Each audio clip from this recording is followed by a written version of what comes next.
Ya, selamat pagi, selamat siang, shalom semua.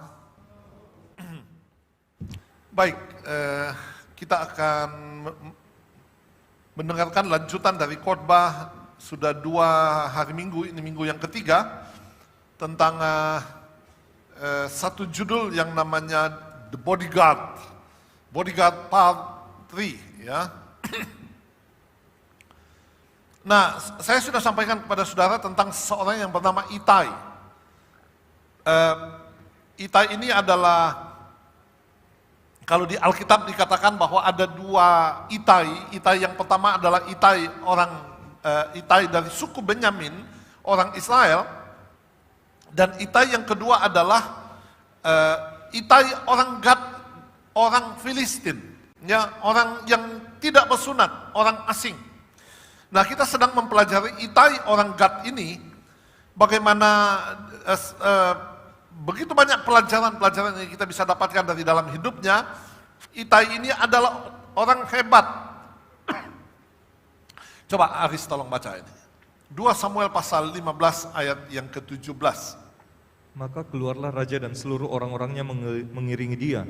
Dekat rumah yang terakhir mereka berhenti. Sedang semua pegawainya berjalan melewatinya, juga semua orang Kreti dan semua orang Pleti. Juga semua orang Gad, 600 orang banyaknya yang mengiringi dia sejak dari Gad berjalan melewati raja. Lalu bertanyalah raja kepada Itai orang Gad itu, "Mengapa pula engkau berjalan beserta kami? Pulanglah dan tinggallah bersama-sama raja, sebab engkau orang asing, lagi pula engkau orang buangan dari tempat asalmu. Baru kemarin kau datang, masakan pada hari ini aku akan membawa engkau mengembara bersama-sama kami, padahal aku harus pergi entah kemana. Pulanglah dan bawalah juga saudara-saudaramu pulang. Mudah-mudahan Tuhan menunjukkan kasih dan setia kepadamu." Tetapi Itai menjawab raja, "Demi Tuhan yang hidup dan demi hidup tuanku raja, di mana tuanku raja ada, baik hidup atau mati, di situ hambamu juga ada." Ya, saudara-saudara, Itai ini orang hebat. Bagaimana kita bisa mengetahui dia orang hebat? Yang pertama yang sudah pelajari 2 minggu adalah melalui perkataannya. Dia mengatakan demi Tuhan yang hidup. Dia adalah orang yang percaya kepada Allahnya Daud. Ya, padahal saudara-saudara, dia adalah orang Filistin, orang Gad. Entah kenapa dia bisa menjadi percaya. Mungkin ketika bagaimana orang-orang Israel bisa menghancurkan Filistin dimulai ketika Daud mengalahkan Goliat, dan selanjutnya lalu Saul ikut mengalahkan orang-orang Filistin. Ya, bagaimana mereka mengalami perkara-perkara yang tidak masuk di akal. Sehingga kemungkinan dari sanalah Itai ini dapat menjadi orang yang beriman kepada Allahnya Daud. Dan kemungkinan juga saudara-saudara bahwa karena imannya kepada Allahnya Daud, maka dia diusir dari negerinya, dan kemudian dia pergi bersama-sama dengan 600 orang. Nah, yang kedua, apa kehebatan Itai? Dari tindakannya. Ya, tindakannya untuk mengambil sebuah keputusan.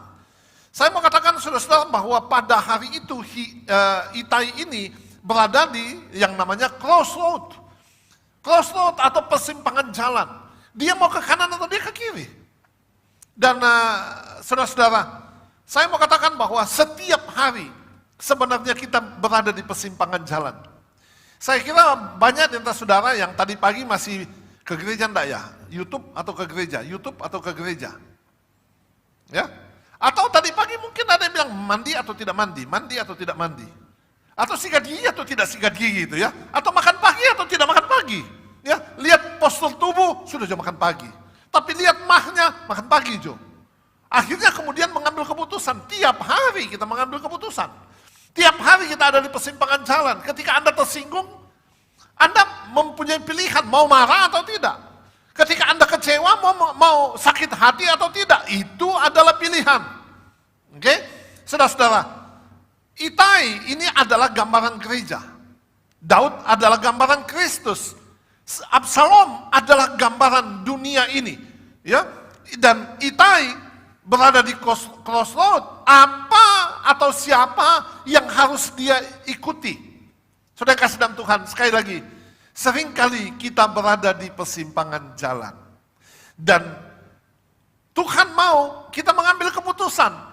Bapak Ibu, keputusan kita kita hari ini banyak kali menentukan hari esok kita.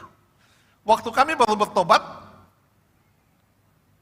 dan kemudian tiba-tiba hati tidak sejahtera lagi berada di lingkungan tempat saya bekerja yang lama, dan saya mengambil keputusan untuk keluar.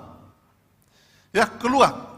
Dan saya tanya kepada Ibu Gembala, waktu itu belum Ibu Gembala, Papa mau berhenti. Dan dia mengatakan dengan mantap, ya saya setuju. Dan kemudian kami mengambil keputusan untuk kemudian quit, berhenti. Lalu setelah berhenti, keputusan yang diambil berhenti, sekarang diperhadapkan ke crossroad lagi. Mau bekerja atau mau melayani Tuhan sepenuh waktu. Kami coba untuk bekerja, saya coba untuk bekerja. Tapi rasanya kok deadlock, ya gagal saya, pintu itu tertutup. Dan kemudian pada satu hari kami mengambil keputusan, kami mau melayani Tuhan. Bapak Ibu, terjadi 28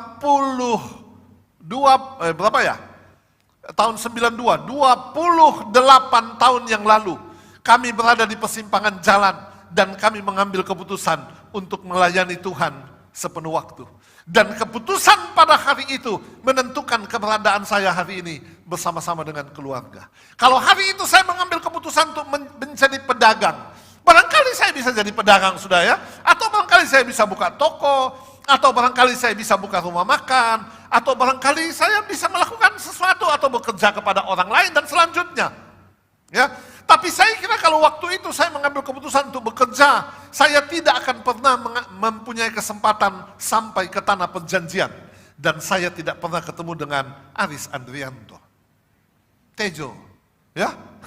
Saya tidak pernah ketemu dengan saudara. Barangkali saya ada di sebuah kampung mana di sana di daerah Sulawesi Selatan, dan menjadi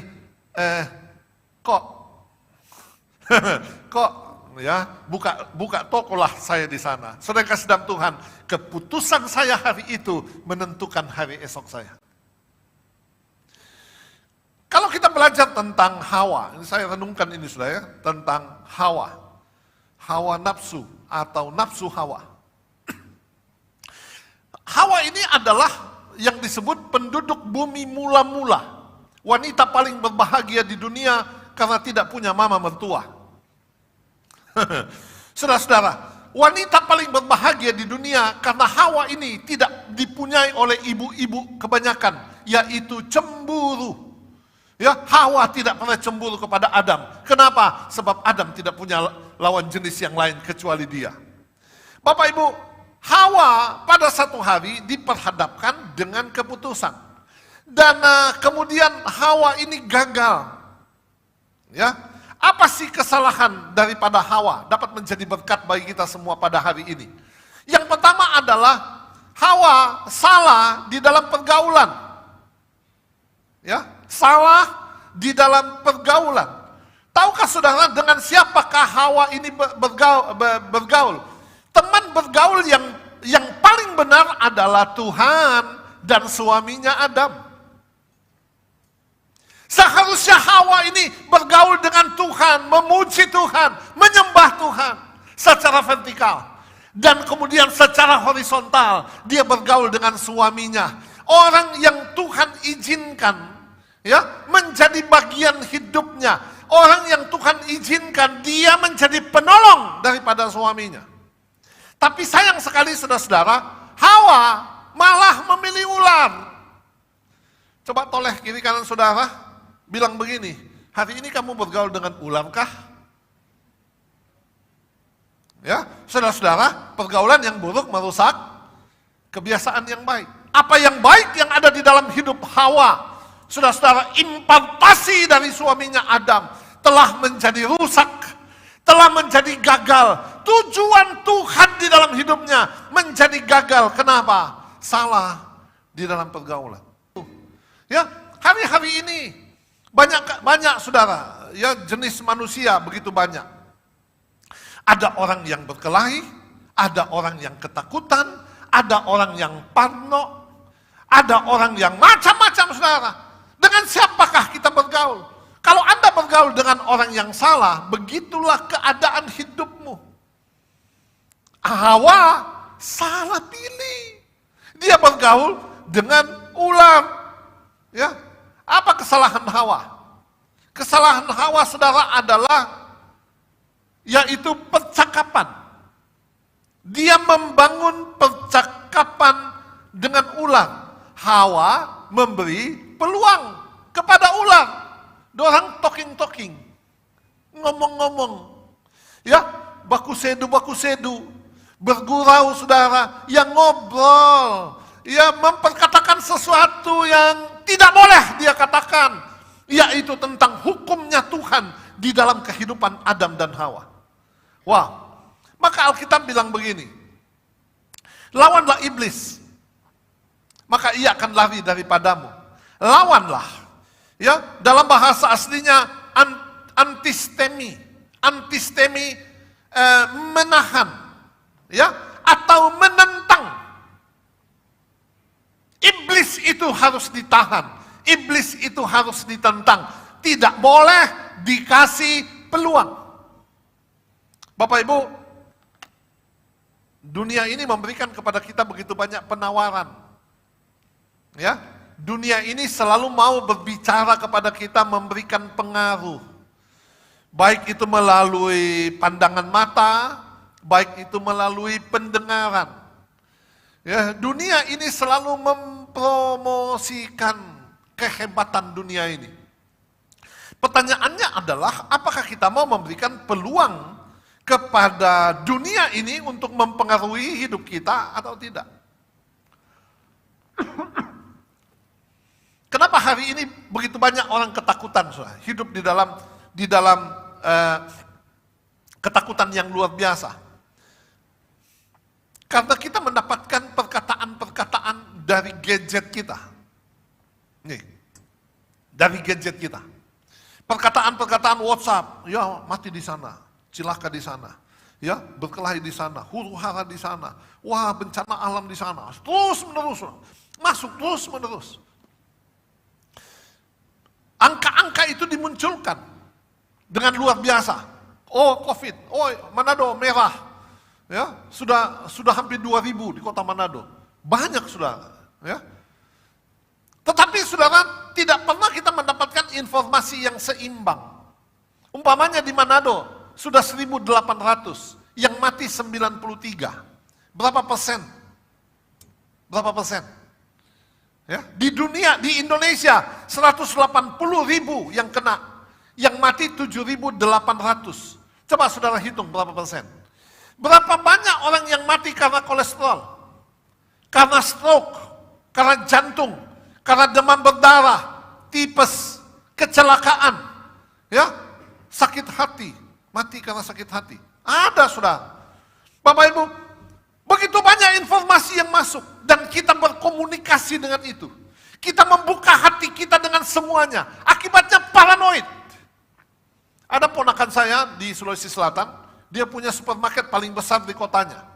Saya kemarin telepon dengan tantenya sepupu saya. Dia bilang begini, mereka suami istri tidak pernah meninggalkan loteng, lantai 2. Ya, pembantunya datang, Anda boleh sampai di sana, jangan dekat-dekat. Ya, dia beli sayur mesti dicuci sabun dulu. Wortel semua mesti dicuci sabun dulu. Ya, lalu kemudian dia tidak pernah mau beli makanan dari luar dan tidak boleh pembantunya memasakkan dia. Dia masak sendiri. Saudara, sudah 6 bulan tidak pernah ketemu orang. Wow, saudara, itu luar biasa. Bagaimana dengan kita? Bagaimana sikap kita? Kemarin hari Jumat di sini ada KKR, ada Pak Wali Kota, ada pendeta-pendeta, ada pemuda-pemuda GBI. Si pendetanya khotbah namanya Paulus Supit, ya, Fiba Avan Supit punya ponakan. Dia khotbah begini, judulnya adalah check up before check out. Oh, bagus juga judulnya, saudara. Check up before check out. Mesti rapid test dulu. Bapak Ibu, apakah kita mau check up after check out? Ada seorang kaya yang selalu berpesta bersukaria dalam kemewahan, pakai jubah ungu. Ketika dia mati, dibawa ke alam maut. Dari sana dia bilang, Bapak Abraham, please, suruh Lazarus mengambil air, meletakkan di lidahku, aku sangat kesakitan dalam sengsara ini. Lalu kemudian Abraham berkata, terlambat sudah.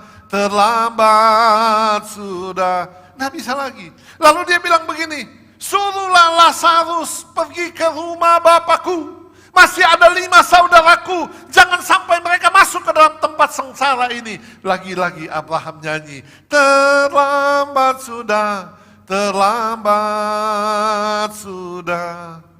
Sudah kasih dalam Tuhan, jangan sampai kita check out, baru mau check up.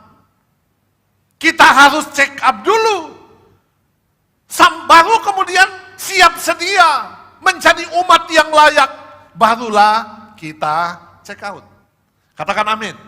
Makanya 1 Tesalonika pasal 4 ayat 16, pada waktu sangkakala berbunyi, penghulu malaikat berseru, pada waktu tanda-tanda diberi, sangkakala Allah berbunyi, penghulu malaikat berseru, orang-orang yang mati dalam Tuhan akan lebih dulu bangkit.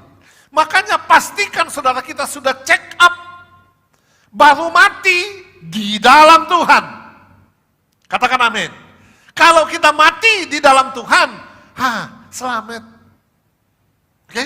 Tapi kalau mati tidak di dalam Tuhan, sekalipun pakai nama selamat, nyata selamat. Katakan amin. Ya, saudara, lawanlah ya, iblis, lawanlah, tentanglah dia. Maka dikatakan dia akan lari daripadamu, viugo, melarikan diri, menghindar, menghilang. Ya, Bapak Ibu, bahwa iblis itu hanya garang kelihatannya, tetapi sebenarnya kuasanya sudah takluk di bawah kaki salib Tuhan Yesus. Yang percaya dengan saya katakan amin. Ya, makanya semua bentuk ketakutan, iman yang luntur, ya, saudara-saudara, harus kita kalahkan di dalam nama Tuhan Yesus. Hati yang mulai tawar, hati roh yang mulai padam, itu harus dilawan. Percayalah saudara, bulu yang terkulai tidak akan dipatahkan, sumbu yang pudar tidak akan dipadamkan. Belas kasihan Tuhan masih berlaku di dalam kehidupan kita sampai hari ini. Apa kesalahan daripada Hawa saudara di dalam percakapan? Hawa berkomunikasi dengan musuh. Ya, dia bahkan curhat kepada si ular itu. Iblis itu berkata, ular itu berkata, pasti semua pohon di dalam taman ini boleh kamu makan ya, kecuali pohon pengetahuan yang baik dan yang jahat. Oh ya, ini boleh. Ya, kalau kami makan kami akan mati. Padahal Tuhan bilang pasti mati. Hawa kami akan mati. Ular bilang nyanda.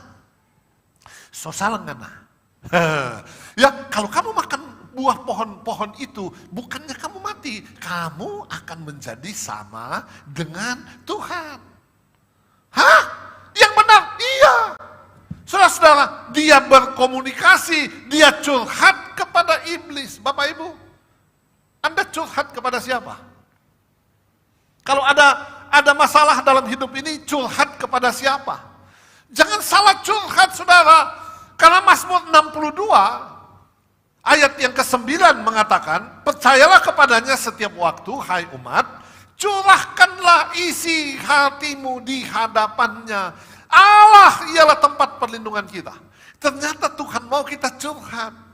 Tuhan, kita usaha sudah mulai turun, Tuhan, tolong Tuhan. Ya, Tuhan, apa tipe Tuhan, hanya pulang-pulang Tuhan, tolong Tuhan. Ya, saudara-saudara, curhat, ceritakan kepada Tuhan isi hatimu. Tuhan, motorku ini sudah butut Tuhan, saya mau ganti dengan Alphard Tuhan. Tuhan bilang jangan terlalu jauh. Ya, saudara-saudara, curhatlah kepada Tuhan. Ceritakan, Tuhan, saya mau anakku nanti kalau dewasa menjadi hamba Tuhan. Ya Tuhan, ya tolong ya Tuhan, berikan hikmat kepadaku mendidik dia supaya anakku menjadi pendeta yang besar. Amin. Ketika Anda bangun pagi dan Tuhan, terima kasih sepanjang hari ini aku serahkan hidupku ke dalam tangan-Mu. Urapi dong aku Tuhan, penuhi aku dengan roh-Mu Tuhan. Tuhan, hari ini aku mau punya kuasa. Aku mau punya otoritas supaya apa yang aku kerjakan pada pada hari ini diberkati oleh Tuhan, mempermuliakan nama Tuhan. Katakan amin. Saudara-saudara, ketika kita melakukan ini, curhatlah kepada Tuhan. Maka Tuhan itu akan menjadi tempat perlindungan kita. Yang percaya tepuk tangan bagi Allah kita. Saudara, kesalahan daripada Hawa adalah soal ketaatan. Dia lebih taat kepada setan. Dia lebih taat kepada iblis. Kenapa saudara? Sebab kelihatannya tawaran iblis itu menarik. Halo, iblis itu berjalan seperti ketika kita nonton film di televisi. Kita nonton film di televisi, asik-asik, tiba-tiba seret iklan. Diskon 100%. Kalau diskon 100% namanya ditraktir. Oke? Saudara kasih dalam Tuhan, dia lebih taat kepada iblis. Kenapa? Menguntungkan. Memang tawaran dunia ini menguntungkan. Apa yang terjadi saudara? Maka jatuhlah Hawa. Gagallah. Ya. Dan kemudian terpaksa kita hari ini harus beribadah. Kalau Hawa tidak jatuh ke dalam dosa, hari ini kita tidak ibadah. Karena tidak ada dosa di dunia ini. Gara-gara Hawa kuat ini.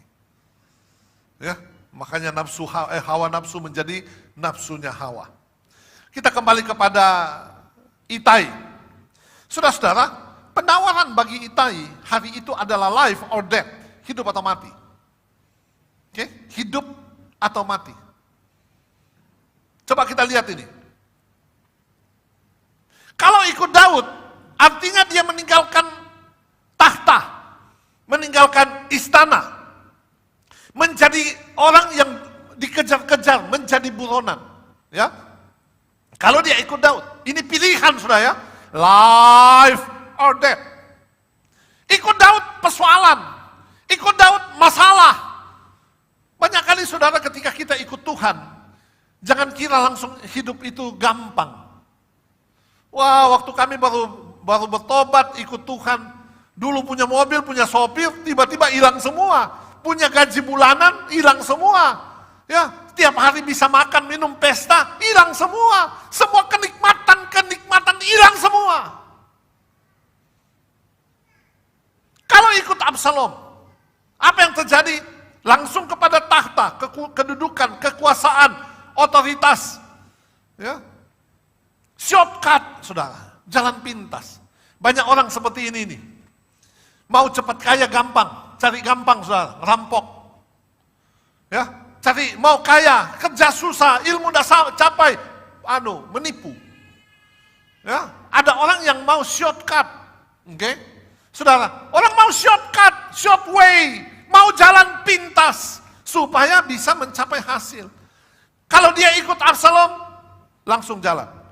Ya, nyaman saudara, tinggal di Yerusalem, kota yang berkubu, kota damai sejahtera. Saya mencatat begini, ya, kalau kita mau ikut Tuhan, kita harus punya keberanian. Kalau kita ikut Tuhan, saudara, ikut Tuhan artinya sebuah keputusan. Sebuah keputusan. Ikut Tuhan artinya pengorbanan. Ikut Tuhan artinya punya daya tahan. Hanya orang-orang tangguh yang akan berjalan sampai kepada garis akhir. Katakan amin. Hanya orang-orang tangguh. Saudara-saudara, orang-orang yang namanya penakut. Kalau kita baca di Wahyu 21 ayat yang ke-8. Tetapi orang-orang penakut, orang-orang yang tidak percaya, orang-orang keji, orang-orang pembunuh, orang-orang sundal, tukang-tukang sihir, penyembah-penyembah berhala, dan semua pendusta, mereka akan mendapat bagian mereka di dalam lautan yang menyala-nyala oleh api dan belerang. Inilah kematian yang kedua. Tetapi orang-orang penakut, penakut apa saudara? Saya tidak cuma mengatakan soal COVID-19. Ya. Tapi orang-orang penakut mempertahankan imannya. Orang-orang yang penakut menunjukkan identitas kekristenannya. Orang-orang penakut yang lebih mengutamakan dunia ini daripada Tuhan. Orang-orang ini saudara, orang-orang yang tidak percaya, disamakan dengan orang-orang yang tidak percaya, orang-orang keji, pembunuh, sundal, tukang sihir dan selanjutnya. Wow. Makanya Alkitab berkata, siapa yang malu mengakui aku di dunia ini, aku akan malu mengakui dia di hadapan Bapakku yang ada di dalam surga. Katakan amin. Maka saudara tidak boleh menjadi penakut. Milikilah keberanian. Khususnya menghadapi COVID-19 ini. Anda tidak boleh menjadi orang yang benar-benar hidup di dalam ketakutan. Bahaya loh. Bukan bahaya soal kau sakit. Bahaya tidak masuk surga. Kata Alkitab. Oke, kita boleh takut, saudara? Boleh. Sebab ketika orang hidup di dalam ketakutan, itu under pressure. Di bawah tekanan, saudara. Itu kejiwaan. Itai memilih mengikuti, yaitu Raja Daud. Ya. Dan itu adalah keputusan yang tepat. Dia memilih mengikuti raja yang diurapi oleh Tuhan. Nah sekarang kita lihat ini. Apakah upah bagi Itai? Hari ini saya rekor khotbah terpanjang selama 6 bulan. Ya, selama 6 bulan. Ini sudah 40 menit. Apakah yang diperoleh oleh Itai, saudara? Upah. Apa upahnya? Back to Jerusalem. Ingat saudara, Daud dan orang-orangnya melarikan diri dari istana, ya, dari kota Daud, dan melarikan diri menyeberang sungai Yordan ke daerah Gilead, daerah Moab di sebelah timur. Ya, meninggalkan Yerusalem. Nah, upah bagi Itai adalah ketika Raja Daud back to Jerusalem, maka dia pun dibawa ke Yerusalem. Ada apa di Yerusalem? Saudara, saya merenungkan begini. Di Yerusalem ada istana. Gambaran kerajaan surga. Amin. Ada upah yang Tuhan sediakan bagi kita, saudara-saudara. Yaitu the kingdom, his kingdom. Kerajaan Allah, kerajaan surga. Kalau engkau menjadi orang yang benar, mengambil keputusan yang benar, bukan penakut, orang yang mau tetap memiliki persekutuan dengan Tuhan. Saudara-saudara, Tuhan menjanjikan kepada kita kingdom. Bukan hanya kerajaan surga, tinggal bersama dengan Kristus. Itai dibawa ke Yerusalem, tinggal bersama dengan Raja. Gambaran hidup bersama dengan Kristus. Ada apa di Yerusalem? Yerusalem itu kota yang berkubuh. Ya, berbicara tentang kedamaian.